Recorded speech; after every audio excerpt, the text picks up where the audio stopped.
Hello and welcome to another video. Today we'll be talking about how do we use Graph Builder within JMP to make bar charts with data dots. So we'll be learning how to use the Graph Builder, we'll be making that chart, bar chart with data dots, and then we'll be formatting that chart to look professional and presentable. So we use JMP half because we can do statistics in it, and the other half is because it makes very nice looking graphs very easily. So we can make much more sophisticated graphs that look better, quicker than if we were to use Sheets or Excel. So I hope, if anything, you walk away from this course with the ability to make a really nice looking graph. So let's get to it. How do we do that? If I go back to JMP, I have here my two data sets. I have my dragon drug treatment and my leaf data from my previous videos. I'll be using my dragon trial data just to show some of what Graph Builder can do, and then we'll actually make our data from our leaf lengths, which is similar to what you'll do in your week 2 lab. So if I open Graph Builder, which I can either access with this shortcut on PC or the drop-down menu on Mac, if you have that on your top bar here, it'll bring up Graph Builder. So Graph Builder has all these different placeholders on here that we can drag and drop columns onto.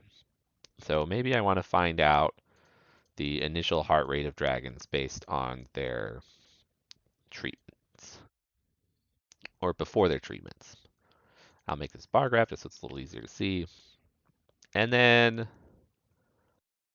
maybe I want to break this out. So we have 4 different ways we can add a second variable onto here to break up our graph. So right now I have color. Maybe I want to make this a little more interesting. Let's do treatment versus final heart rate. And I want to break up these data by the type of dragon or the color of the dragon. So I could group by X, which puts them into X categories here. So now all my copper dragon data is over here. I can put it onto Y, which splits them up vertically. I can wrap them, which puts them across sequentially. So it just kind of slaps them down. Or I can do overlay, which splits my column into multiple separate smaller columns. So now this legend tells me something of interest. Um, Lastly, I can do color. In this case, color by itself doesn't really do much, but if I say split up by color and then maybe instead of color, I put treatment here. So now I'm color coding these by the treatment variable. I've split them across by the type of dragon. Uh, and now I can make comparisons a little bit. So lastly, I get on this top bar, I can pick the type of graph I want to make. So if you hover on them, they'll tell you. I can make dots, I can make box plots, uh, histograms. Probably don't want histograms for this data. The type of graph you choose is going to depend on the type of data you're comparing, but we'll worry about that as we get to it. So this is Graph Builder in a nutshell. Very powerful. You saw how easy it was to move and make these. Now imagine trying to make these in Sheets or Excel. It's a little more painful. Now I want to make the uh, chart with dots, the bar chart with dots of my leaf data. So I'm just going to put my species down here, my leaf length over here. I'm going to click my bar graph. I'm going to shift click dots to add dots on top of my bar graph. I do want an error interval on here, so I like standard deviation. And now you can see I have my standard deviation, my dots, and my bar. This is a little hard to read. The standard deviation is buried underneath my dots, and the color contrast is not doing it any favors, nor is its size. So I want to change or reformat these so they're a little more visible. And we're going to try this 2 different ways. So our first way, I'm going to double click my legend over here and turn on my standard deviation legend bar because this is the easiest way to format these. So if I right click this, I can change the transparency, I can change the fill color. So I like if I'm doing a simple graph, monochrome colors. I'm going to make my bar chart medium gray, my markers light gray, my error bar, I'm going to make it black, which it should already be, but it looked like it wasn't, and then make it thicker. And then lastly, I don't like that my error bar is underneath my dots. So I'm going to right click, I'm going to go to customize, and this lets you play a little more with your settings here. So I'm going to click my error bar and I'm going to move it so that it goes down the drawing order. So this will be the last thing that's drawn on the chart, which means it'll be on top. Another thing worth noting in here is this marker has a jitter option. So depending on what your data looks like, it can be good to play with jitter. So I don't have too large of a data set. The jitter makes sense here, but if something looks a little odd with it, then doing the random uniform jitter or the density random jitter can kind of clean up your data to make it a little easier to read. But for our data set, I think this centered grid does a great job of showing us we have tightly packed, relatively distributed data. So I'm going to click OK. I'm going to click on the background just to make sure this is right. And then lastly, I'm going to hit done. I'm going to Alt click Graph Builder here, and I'm going to hide my title, my legend. So I want to get rid of this, and my footer down here. I don't think there's anything else that really needs to be played with in here. So this is the core of it. Jump auto scales the axis pretty well. If you want to play with it, there's a couple ways you can do it. If you notice the hand, my cursor on here, when I'm in the middle, my hand points out to the left. Up here, it points up. Down here, it points down. If I click when it's pointing left, I can drag this axis up and down as I need to. If it's pointing down, I can change the scaling of the axis, so I can drag this bottom up and down. I can change the top scaling likewise this way. Now, because these are bar graphs, uh, it doesn't make a huge difference where the top of it is, but ideally we want to use up most, if not all, of our space. So if I were content to leave it, I would leave it like this. I don't like that my 10 is right up there, so I'm going to lower it a little bit.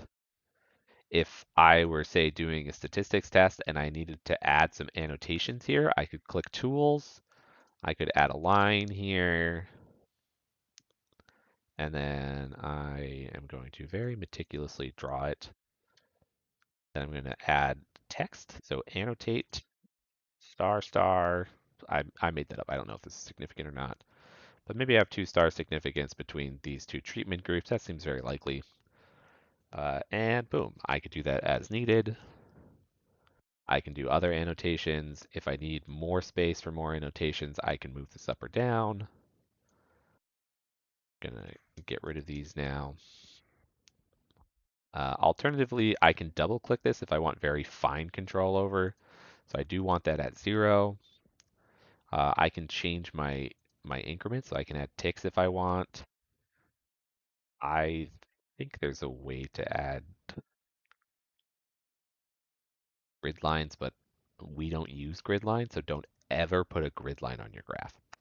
You can, however, put reference lines. So let's say if I had negative data and one of my graphs went the other way, I need a reference line at 0.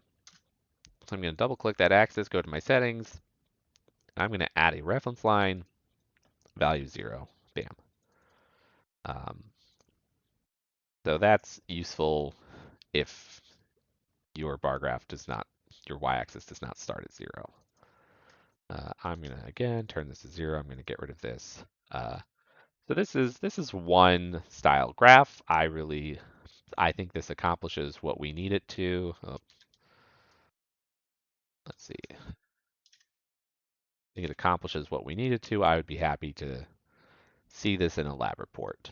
Um, I might play a little bit to get this contrast a little higher on the dots just because the light gray dot on the white background is kind of hard to see up there. but I don't think that's the end of the world. Alternatively, we could remake that same graph, and here's a cool button. There's this recall button, which, okay, ideally that would recall what was done, but I guess since this isn't a run script, it doesn't work. So I'm just going to remake my graph really quick. Bam, bam, bam, error bar, standard deviation. Uh, Another thing we could do here is we could color this. So I'm going to color by species, and now I have fun colors. I don't, I don't think they're explicitly necessary. We are going to have to clean up kind of again the error bar and this color overlay. Um, I wonder if I can get different error bars if I do that. No. All right, so I am going to have to do color here. Oh, okay. I don't know why it's blue now. I have two different error bars. Just going to get rid of the one. All right. So obviously I can't tell where my dots are. And again, my error bar is hidden. So why don't we first put the error bar on top? Bam, bam, bam. I'm going to make my error bar a little bit thicker so that's more visible. And then this is a fun trick. So jump is really nice in that whenever you look for colors, it has your colors sorted by hue and intensity.